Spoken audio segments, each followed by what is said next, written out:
Assalamualaikum warahmatullahi wabarakatuh. Selamat pagi anak-anak semua. Alhamdulillah, pada pertemuan kali ini kita masih dapat bersua kembali ya. Pada pertemuan kemarin kita belajar SKI tentang Sunan Gresik. Pada pertemuan kali ini kita akan belajar Sunan Ampel. Siapa itu Sunan Ampel? Nama asli Sunan Ampel adalah Muhammad Ali Rahmatullah atau Raden Rahmat.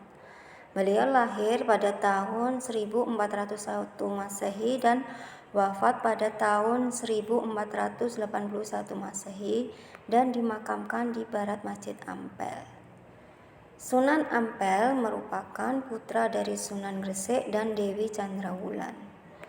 Dalam berdakwah, Sunan Ampel memiliki sifat alim, bijaksana dan berwibawa sehingga banyak mendapat simpati masyarakat. Kemudian Sunan Ampel datang ke Pulau Jawa sekitar tahun 1446 Masehi.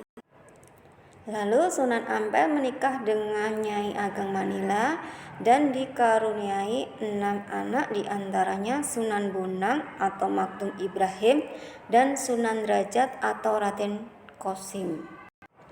Sebelum tiba di Ampel, beliau membangun langgar atau musola yang sekarang bernama Masjid Rahmat.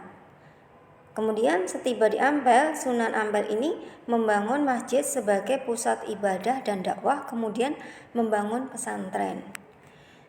Juga Sunan Ampel turut membidangi lahirnya kerajaan Islam pertama di Jawa, yaitu Kerajaan Islam Demak.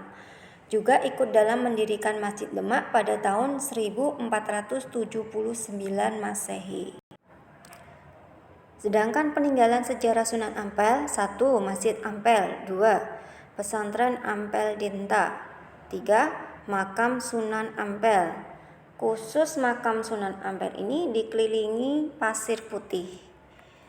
Sedangkan Ampel Dinta merupakan daerah rawa yang dihadiahkan Raja Majapahit kepada Sunan Ampel. Pesantren Ampel Dinta melahirkan banyak kader, diantaranya Raden Patah atau Raja Demak, kemudian Sunan Kalijaga menantunya, Raden Paku atau Sunan Giri, Raden Makdum atau Sunan Bonang, Sarifuddin atau Sunan Derajat, dan Maulana Ishak atau Blambangan. Peranan Sunan Ampel dalam menyebarkan Islam di Indonesia: pertama, membentuk jaringan kekerabatan dalam menyebarkan Islam melalui perkawinan para penyebar Islam dengan putri-putri penguasa bawahan Majapahit. 2. Melakukan perubahan menuju tradisi bernilai keislaman. Salat dengan kata sembahyang, santri mirip kata syantri, tradisi kenduri, kemudian diisi dengan zikir, tahlil, dan doa. Sunan Ampel adalah tipe seorang wali yang dekat dengan para pejabat sehingga memudahkan beliau untuk dalam berdakwah, mengajak para pejabat kerajaan untuk menganut Islam. Di antaranya adalah membangun masjid yang berundak. 3. Membangun pesantren sebagai pusat penyebaran Islam. Pesantren Ampel Dinta merupakan pesantren pertama di Jawa Timur. Yang keempat adalah mengajarkan ajaran Moh Limo. Apa saja itu Moh Limo? Yang pertama adalah moh main, artinya tidak mau main judi.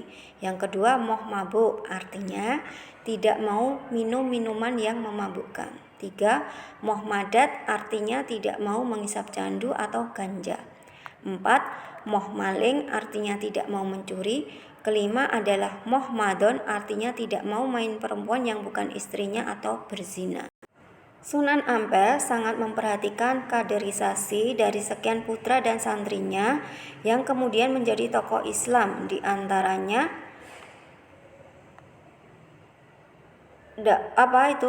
terkemuka ya, tokoh Islam yang terkemuka dakwah Sunan Ampel sampai keluar Pulau Jawa, yaitu Ternate, Tidore, dan Bima.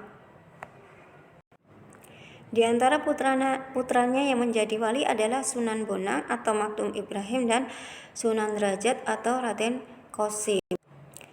Atas jasa-jasa Sunan Ampel, namanya diabadikan sebagai nama perguruan tinggi di Surabaya atau UIN Sunan Ampel.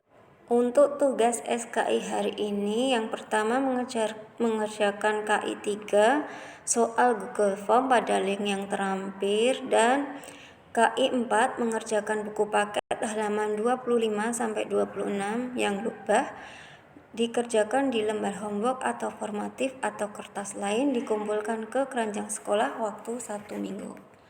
Ya anak-anak, selamat mengerjakan, tetap semangat. Wassalamualaikum warahmatullahi wabarakatuh.